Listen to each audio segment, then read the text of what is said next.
Trigonometri merupakan hubungan antara sudut dan sisi-sisi pada segitiga. Dasar dari trigonometri adalah memahami segitiga siku-siku.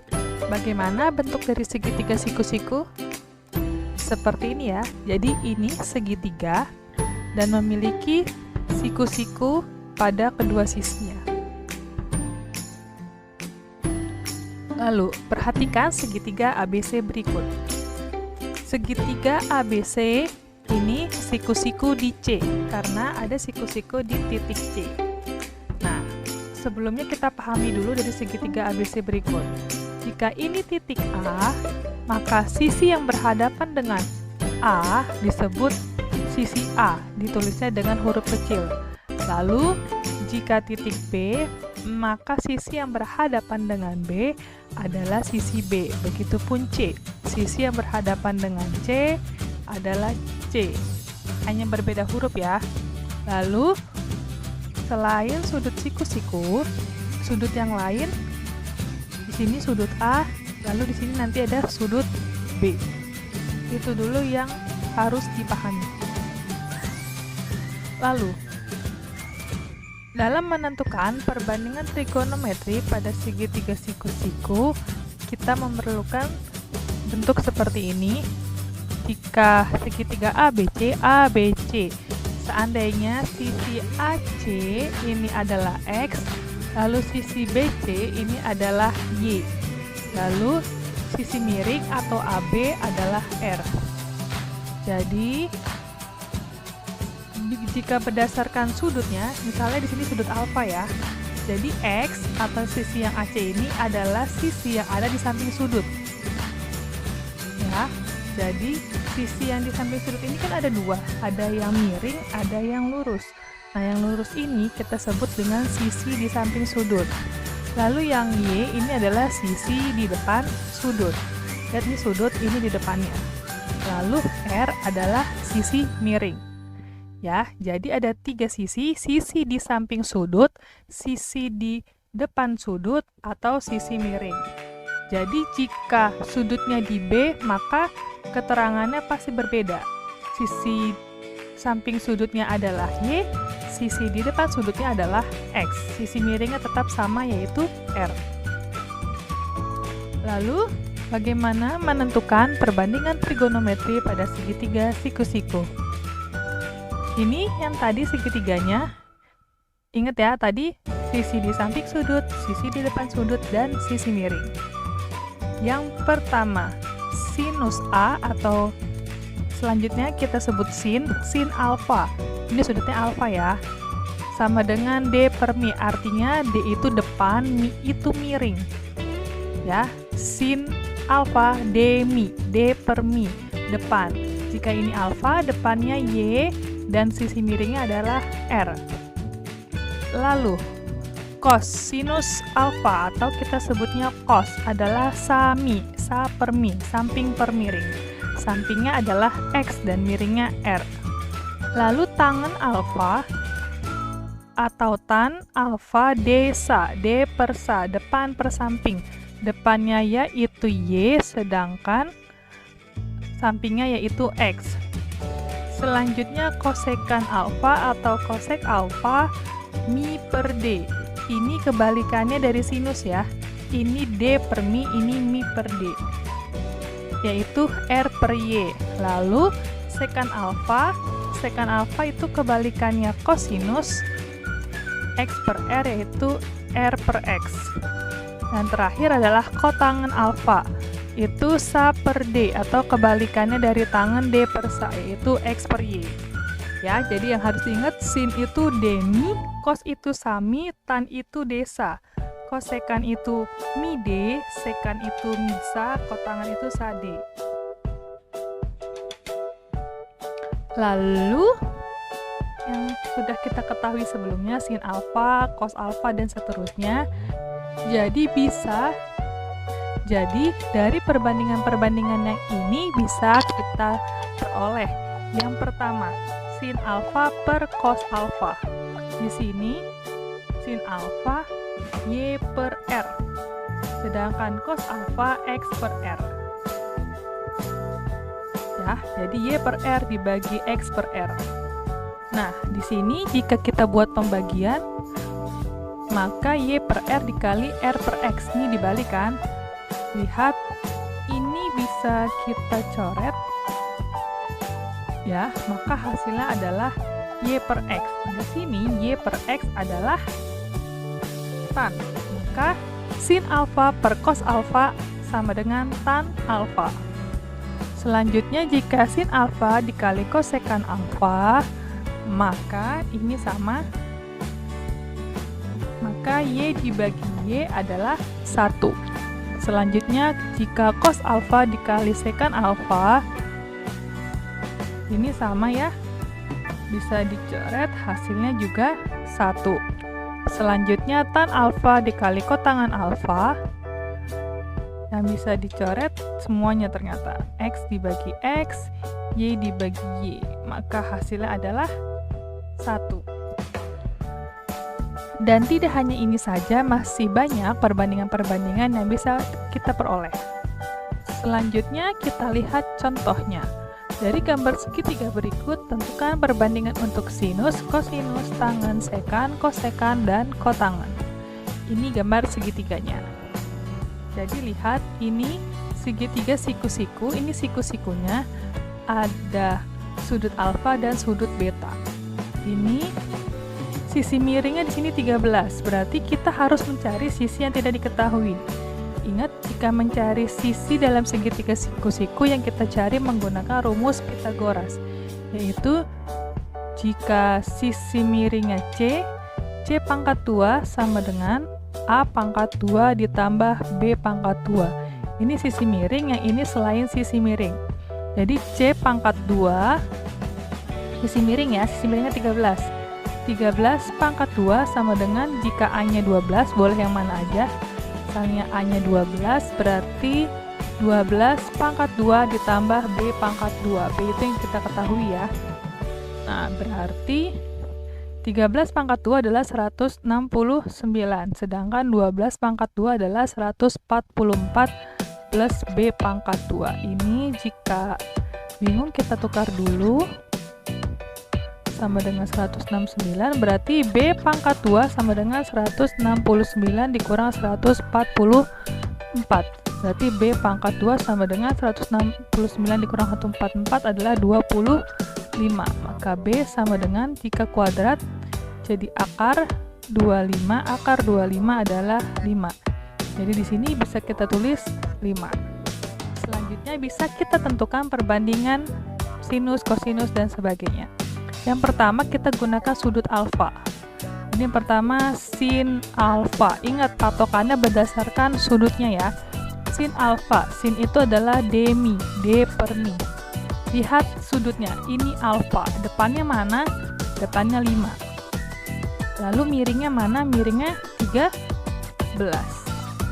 Lalu habis sin cos. Cos alfa. Cos itu sami. Ini alfa, sampingnya mana? 12. Berarti 12 miringnya 13. Selanjutnya tangen, tan alfa. Tan itu adalah desa. Alfa depannya 5, sampingnya 12. Lalu kosekan. Kosekan itu adalah mi D. Miringnya 13, depannya 5. Lalu sekan alfa adalah mi sa. Miringnya 13, sampingnya adalah 12. Yang terakhir kotangen alfa. Kotangen adalah sa D. Samping per depan, nih alfa sampingnya 12, depannya 5. Nah, itu jika alfa ya. Sekarang kita bandingkan dengan beta. Oke, sekarang kita lihat sin beta. Sin itu sama, D per mi. D mi yang tadi ya. Yang beda adalah sudutnya. Ini sudut beta. Depannya yang mana? 5 atau 12? Depannya 12. Ya, 12 berarti miringnya adalah 13. Lihat beda ya, alfa dan beta, walaupun dengan segitiga yang sama menghasilkan nilai sin yang berbeda. Begitupun yang lainnya pasti berbeda. Lalu cos, beta, sama-sama sami, tapi lihat mana sampingnya, mana miringnya. Ini beta sampingnya 5, miringnya 13.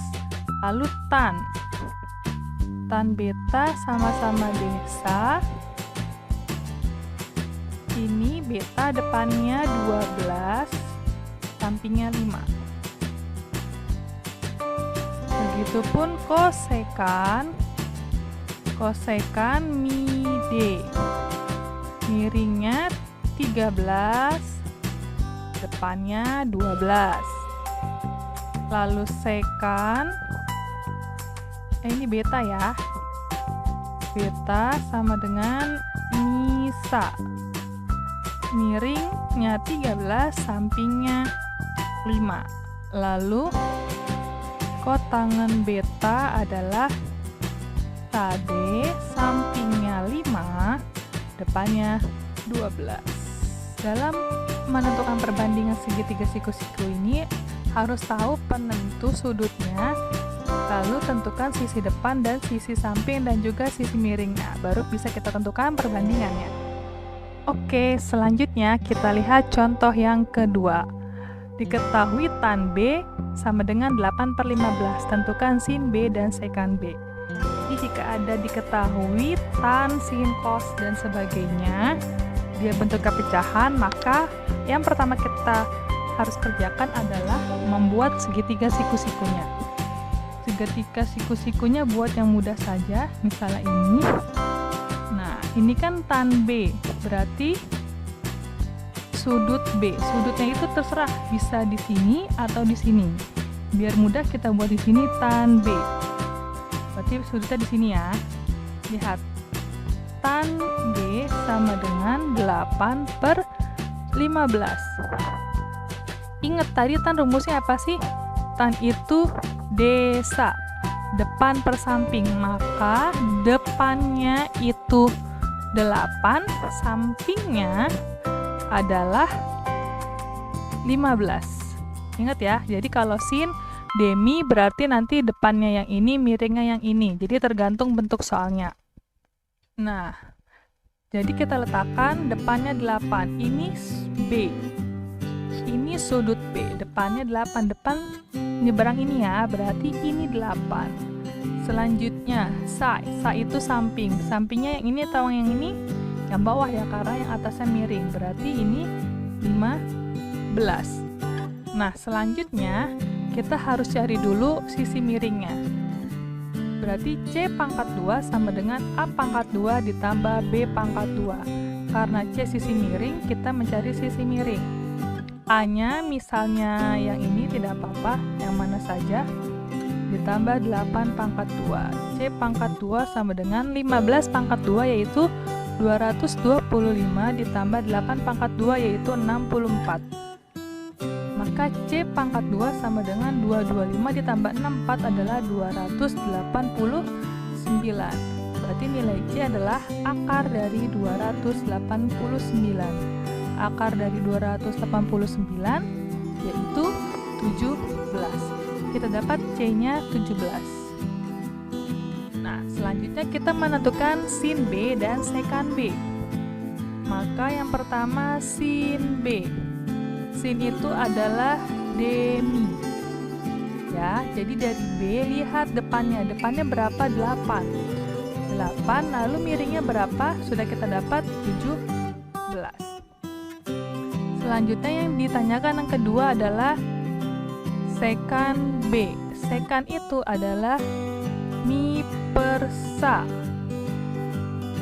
Mi itu miring, miringnya berapa tadi? 17. Sedangkan sampingnya adalah 15. Begitupun jika ditanya kotangan atau kos atau koseka. Bisa dipahami ya? Oke, kita lihat selanjutnya.